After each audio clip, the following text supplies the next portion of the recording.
اعوذ باللہ من الشیطان الرجیم، بسم اللہ الرحمن الرحیم۔ السلام علیکم، میں ہوں اظہر نیاز اور آج ہے 14 اپریل۔ یا اللہ تیرا شکر کہ تو نے آج کا دن دکھایا۔ مولا کریم ہمارے آج کے دن کو گزشتہ کل سے اچھا کر دینا اور ہمارے آنے والے دنوں کو اپنی رحمتوں اور برکتوں سے بھر دینا۔ آج کی تاریخ میں ہم معروف اسلامی اسکالر ڈاکٹر اسرار احمد کی زندگی و خدمات کا احاطہ کریں گے اور اس تاریخ کو پیش آنے والے اہم عالمی واقعات کا ذکر ہوگا، جیسے ٹائٹینک کا حادثہ، ابراہیم لنکن پر قاتلانہ حملہ، اور اس کے ساتھ ساتھ دوسری جو اہم شخصیات ہیں ان کی پیدائش اور وفات کا ذکر ہوگا۔ ایک خاص حصہ بالکل علیحدہ ڈاکٹر اسرار احمد کی سوانح عمری پر مبنی ہے، جس میں ان کی تعلیمی بنیاد، تنظیم اسلامی کا قیام اور نظام خلافت کے لیے ان کی جد و جہد کا ذکر ہے، اور آپ کی تحریریں، تصانیف، ٹیلی ویژن کے ذریعے قرآن کی تبلیغ اور ان کے ستارہ امتیاز جیسے اعزازات کو نمایاں کیا گیا ہے۔ مجموعی طور پر آج کا پروگرام جو ہے یہ تاریخی حقائق اور مذہبی فکر کے امتزاج پر مبنی ہے۔ عام طور پر آپ جو ہیں دیکھتے ہیں، سنتے ہیں، پسند کرتے ہیں، لیکن نہ سبسکرائب کرتے ہیں نہ شیئر کرتے ہیں۔ سبسکرائب بے شک نہ کریں، لیکن دعا کی درخواست ہے، دعاؤں میں یاد رکھیں۔ سنتے ہیں آج تاریخ کے آئینے میں۔ کبھی غور کیا ہے آپ نے اس بات پہ کہ کیلنڈر کے کچھ تاریخیں بس ایک نمبر نہیں ہوتی، مطلب ان میں جیسے پوری انسانی تاریخ سمٹی ہوتی ہے۔ بالکل صحیح کہہ رہے ہیں آپ۔ عموماً ہم تاریخ کو بس سالوں اور مہینوں کے حساب سے یاد رکھتے ہیں، لیکن جب ہم ذرا گہرائی میں جاتے ہیں تو چیزیں بہت مختلف نظر آتی ہیں۔ ہاں، اور آج کے اس تفصیلی مطالعے میں ہم جس تاریخ کو ڈیکوڈ کر رہے ہیں نا، وہ ہے 14 اپریل۔ مطلب جب میں ان حوالوں کو دیکھ رہا تھا تو میں حیران رہ گیا۔ ہاں، یہ تاریخ واقعی حیران کن ہے۔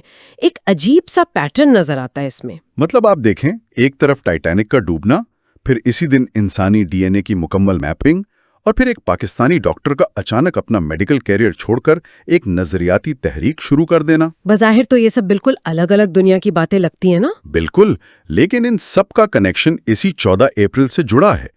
ایک ایسا دن جو بنے بنائے عظیم الشان سٹرکچرز کے گرنے اور زندگی کے سب سے پیچیدہ رازوں کو سمجھنے کے لیے جانا جاتا ہے۔ یہ جو آپ نے سٹرکچرز کے گرنے اور رازوں کو سمجھنے والی بات کی ہے نا، میں کہوں گی کہ یہ ہماری آج کی پوری بحث کے لیے ایک بہترین فریم ورک ہے۔ تو چلیں پھر اس ٹائم لائن کے پہلے حصے کی طرف چلتے ہیں۔ اگر ہم 14 اپریل کے عالمی واقعات کو دیکھیں تو ایک بہت ہی عجیب سی ہسٹوریکل آئرنی نظر آتی ہے، یعنی انسانی تاریخ کے کچھ بہت بڑے عروج اور زوال۔ ہاں، مطلب 1912 میں اسی دن وہ برطانوی مسافر جہاز ٹائٹینک، جس کے بارے میں دعویٰ تھا کہ بھئی یہ تو کبھی ڈوب ہی نہیں سکتا، وہ ایک برفانی تودے سے ٹکرا جاتا ہے۔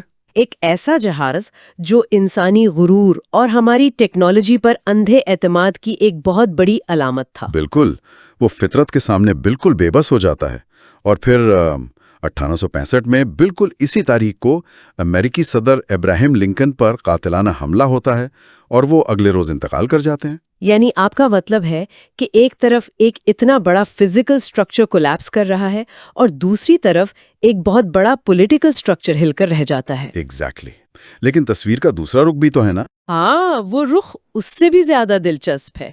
مطلب انہی سانحات کے متوازی اگر ہم دیکھیں تو 14 اپریل ہی کے دن انسان اپنی حدود کو ناقابل یقین حد تک وسعت بھی دے رہا تھا۔ وہ نیو یارک والا واقعہ، کائنیٹوسکوپ کی بات کر رہی ہیں آپ؟ ہاں بالکل، 1894 میں نیو یارک میں کائنیٹوسکوپ کا استعمال کرتے ہوئے دنیا کا پہلا کمرشل موشن پکچر ہاؤس کھلتا ہے۔ واہ، یہ کوئی چھوٹی بات نہیں تھی۔ ارے واہ، یعنی جدید سینما اور میڈیا کی ابتدا۔ انسان نے وقت اور حرکت کو قید کرنا سیکھ لیا تھا۔ صحیح، اور پھر ذرا جمپ کر کے 2003 میں آئے۔ سائنسدان اسی دن یعنی 14 اپریل کو ہیومن جینوم پروجیکٹ کی تکمیل کا اعلان کرتے ہیں، اور وہ بھی 99.99% درستگی کے ساتھ۔ یہ ہیومن جینوم پروجیکٹ والی بات پر تھوڑا رکتے ہیں۔ میرے خیال میں یہ انسان کی بایولوجیکل ہارڈ ڈرائیو کو پڑھنے کے مترادف تھا۔ بالکل، ہم نے زندگی کے بنیادی کوڈز کو پڑھنا سیکھ لیا۔ میرے ذہن میں ان تمام واقعات کو دیکھ کر ایک بڑی زبردست تشبیہ آ رہی ہے۔ اچھا، کیا تشبیہ ہے وہ؟ میگنیفائنگ گلاس کی طرح ہے، جو ہماری فزیکل اور سسٹمیٹک کمزوریوں کو بھی زوم ان کر کے دکھا رہا ہے، جیسے ٹائٹینک کا ڈوبنا۔ صحیح۔ اور ساتھ ہی ساتھ یہ ہماری انٹلیکچوئل کیپیسٹی کو بھی ہائی لائٹ کر رہا ہے کہ ہم زندگی کے بنیادی کوڈز تک پہنچ سکتے ہیں۔ میں اس تشبیہ میں تھوڑا سا اضافہ کرنا چاہوں گی۔ یہ میگنیفائنگ گلاس دراصل انسان کی کنٹرول کی خواہش کو دکھا رہا ہے۔ کنٹرول کی خواہش؟ وہ کیسے؟ دیکھیے، ٹائٹینک سمندر پر کنٹرول کی ایک کوشش تھی جو ناکام ہو گئی، جبکہ ہیومن جینوم پروجیکٹ اپنے ہی وجود کی پیچیدگیوں پر کنٹرول حاصل کرنے کی ایک کامیاب سائنسی کوشش تھی۔ کیا بات ہے! یعنی انسان مسلسل ایک طرف قدرت سے مار کھاتا ہے اور دوسری طرف اسی قدرت کے رازوں کو لیبارٹری میں ڈی کوڈ کر رہا ہوتا ہے۔ بالکل، اور یہ کنٹرول اور ڈی کوڈنگ والی بات سیدھا ہمارے آج کے مرکزی موضوع کی طرف لے جاتی ہے۔ ہاں، کیونکہ جب ہم فزیکل سسٹمز کو ڈی کوڈ کرنے سے آگے بڑھ کر معاشرتی اور نظریاتی سسٹمز کو ڈی کوڈ کرنے کی بات کرتے ہیں تو یہ تاریخ ہمیں ڈاکٹر اسرار احمد کی طرف لے آتی ہے۔ بالکل، جن کا انتقال 14 اپریل 2010 کو ہوا۔ صحیح۔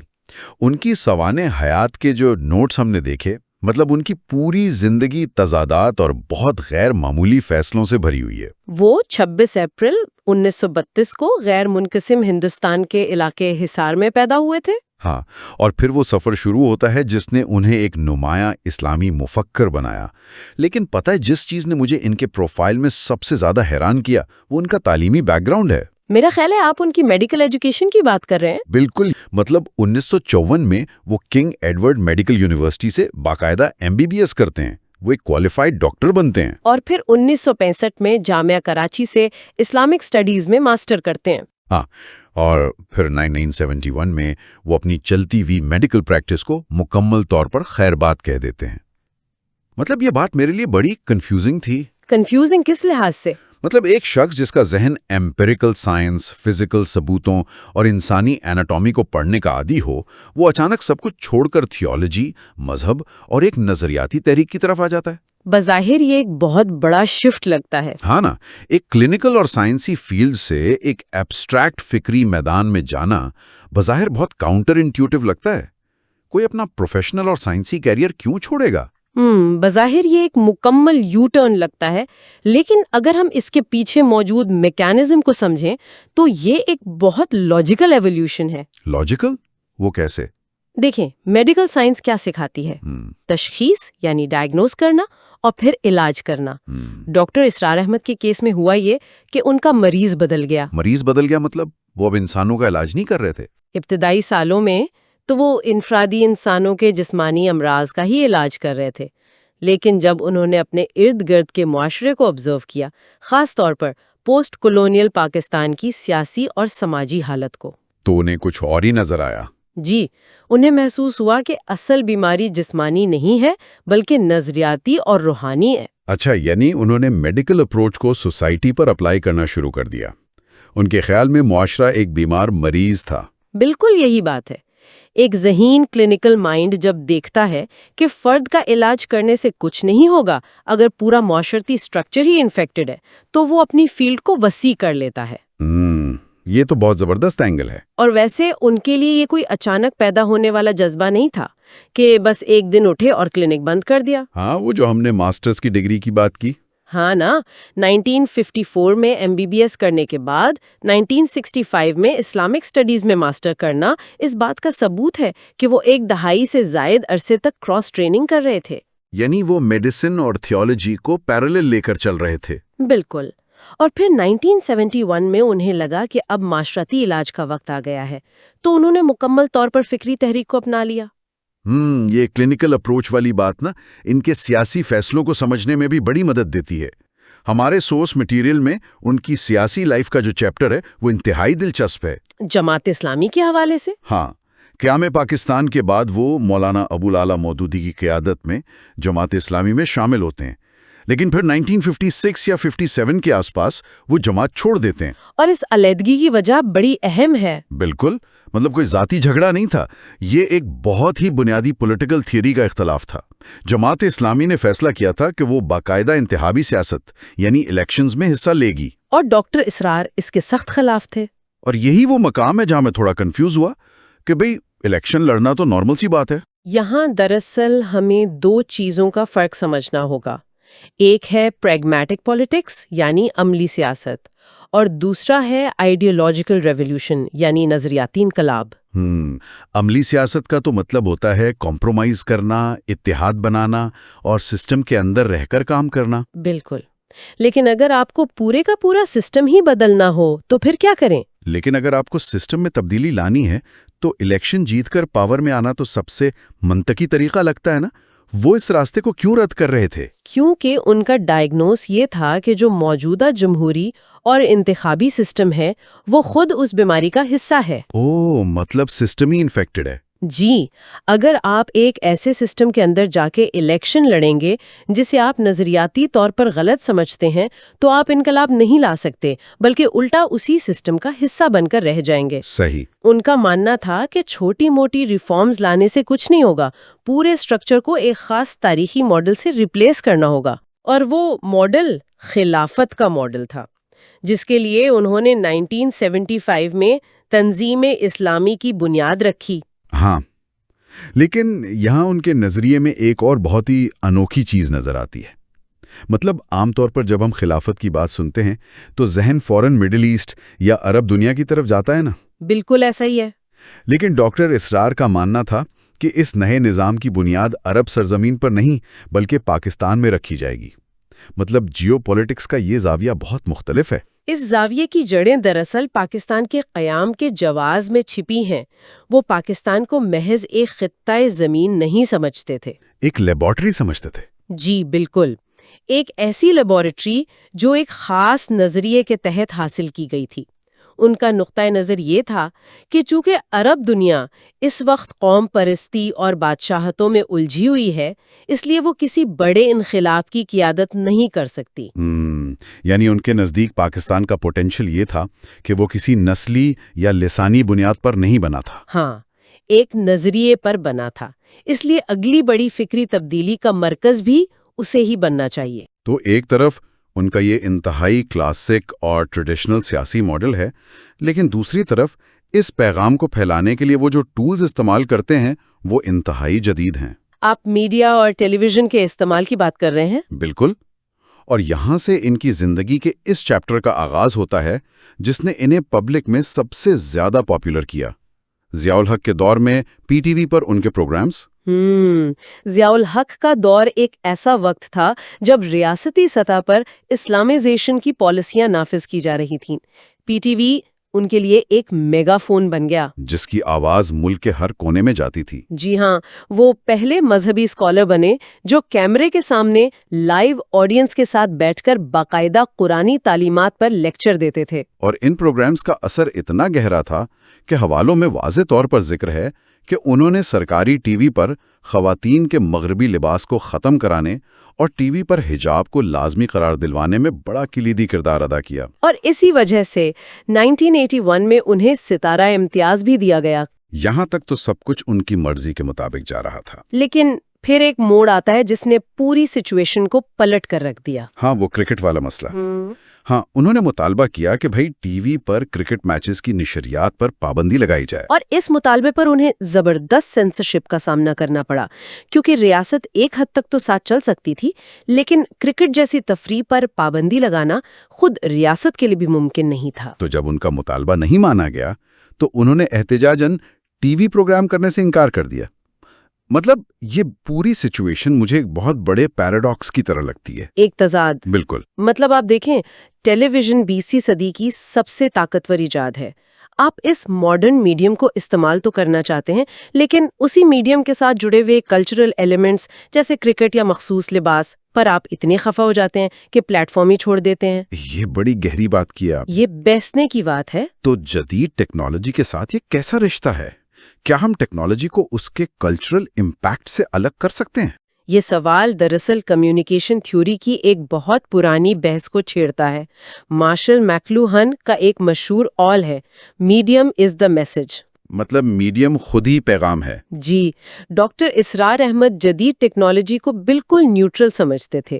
ان کے نزدیک ٹی وی بس ایک خالی پائپ تھا جس میں اگر آپ مذہب ڈالیں گے تو دوسری طرف سے مذہب ہی نکلے گا۔ لیکن حقیقت میں تو کوئی ٹیکنالوجی نیوٹرل نہیں ہوتی نا۔ بالکل نہیں، ہر ٹیکنالوجی اپنے اندر ایک پورا لائف سٹائل، ایک کنزیومر کلچر اور ایک مخصوص ذہنیت لے کر آتی ہے۔ یعنی وہ ٹی وی کے سائنسی پہلو کو تو قبول کر رہے تھے لیکن اس کے کلچرل بیگیج کو رد کرنا چاہتے تھے۔ بالکل، وہ چاہتے تھے کہ ایک جدید میڈیم مکمل طور پر ایک ٹریڈیشنل سانچے میں ڈھل جائے، اور یہ تصادم نہ صرف ان کا نہیں تھا، یہ پوری مسلم دنیا میں جدیدیت اور روایت کے درمیان ہونے والے تصادم کی ایک کلاسک مثال ہے۔ صحیح۔ جب آپ ٹی وی جیسی ٹیکنالوجی کو اپناتے ہیں تو بالآخر آپ کو تفریح اور اس کی کمرشل ڈیمانڈز کا سامنا کرنا پڑتا ہے۔ تو ان کا ٹی وی کو ترک کرنا اس بات کی نشاندہی کرتا ہے کہ جب انہیں لگا کہ یہ ٹول ان کے کنٹرول سے باہر ہو رہا ہے تو انہوں نے سمجھوتا کرنے کے بجائے اسے چھوڑ دیا۔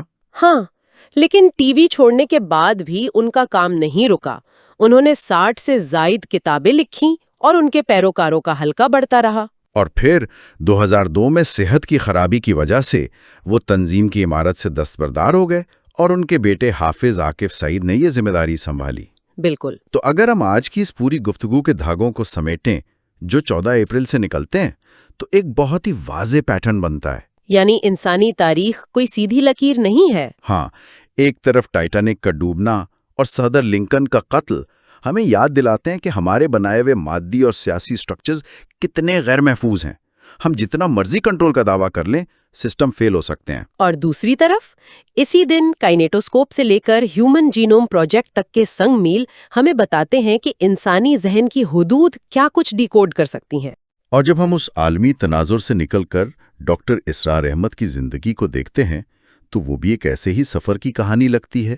بالکل، ایک میڈیکل ڈاکٹر جو انسانی جسم کی فزیکل کوڈنگ کو چھوڑ کر معاشرے کی آئیڈیالوجیکل کوڈنگ کو سمجھنے اور اسے تبدیل کرنے کی کوشش کرتا ہے۔ ان کی زندگی یہ پیغام دیتی ہے کہ معاشروں کی تشکیل صرف ٹیکنالوجی سے نہیں ہوتی بلکہ افراد کی فکری جد و جہد اور ان کے پختہ عقائد سے بھی ہوتی ہے۔ جی، وہ عقائد جن کی خاطر لوگ چلتے ہوئے کریئرز اور مقبولیت کے پلیٹ فارمز تک کو ٹھکرا دیتے ہیں۔ واقعی آج کے ان حوالوں کے مطالعے نے ہمیں سوچنے کے لیے بہت کچھ دیا ہے۔ جس طرح سائنسدانوں نے 14 اپریل 2003 کو انسانی ڈی این اے کو میپ کر کے فزیکل زندگی کے راز جان لیے، اور ٹائٹینک کی غلطیوں سے سیکھ کر آج کے جہاز محفوظ بنا لیے۔ بالکل، ہم فزیکل دنیا کو تو قابو کر رہے ہیں، لیکن یہ سب جاننے کے بعد نا جو آخری سوال میرے ذہن میں ابھرتا ہے وہ کچھ اور ہے۔ کیا سوال؟ وہ یہ کہ کیا ہم نے آج تک انسانی ذہن کے اندر بسنے والے نظریات، ان کے عقائد اور جدیت کے ساتھ ٹکرانے سے پیدا ہونے والے تضادات کو اس طرح ڈیکوڈ کیا ہے جیسے ہم نے ڈی این اے کو؟ یہ تو بہت گہری بات ہے۔ کیا ایک انسان کے اندر پنپنے والے نظریاتی انقلاب، اس کی ضد اور اس کے سماجی خوابوں کا نقشہ بنانا انسانی جینوم کو سمجھنے سے بھی زیادہ پیچیدہ کام نہیں ہے؟ واقعی شاید انسان کا اصل راز اس کے خلیوں میں نہیں ہے بلکہ ان خیالات میں چھپا ہے جن کے لیے وہ اپنا سب کچھ قربان کرنے کو تیار ہو جاتا ہے۔ اور میرے خیال میں یہی وہ الجھن ہے جو 14 اپریل کی تاریخ آج بھی ہمارے سامنے ایک کھلے سوال کی طرح چھوڑ جاتی۔ تو یہ تھا جی آج تاریخ کے آئینے میں۔ امید ہے آپ کو پسند آیا ہوگا، اور اگر پسند آیا ہے تو اسے لائک کیجئے، شیئر کیجئے، دوسروں تک پہنچائیے اور خود سبسکرائب کیجئے۔ میں نے دیکھا ہے کہ ہمارے جو نئے لوگ ہیں جو اس چینل پر نئے آتے ہیں وہ اس کو سبسکرائب بھی کرتے ہیں، زیادہ سنتے بھی ہیں، اور لیکن جو پرانے سبسکرائبر ہیں 13,000 سے بھی پلس ہو گئے، لیکن وہ دیکھتے کم ہیں، آتے بھی ہیں تو انہیں میری باتیں جو یہاں کا کنٹینٹ ہے وہ شاید پسند نہیں آتا، اور مربت میں انہوں نے جو ہے اس کو سبسکرائب کر لیا۔ چلیں، خوش رہیں، اللہ تعالیٰ آپ کو آسانیاں عطا فرمائے اور آسانیاں تقسیم کرنے کی توفیق عطا فرمائے۔ زندگی رہی تو کل ملاقات ہوگی انشاءاللہ، تب تک کے لیے خدا حافظ۔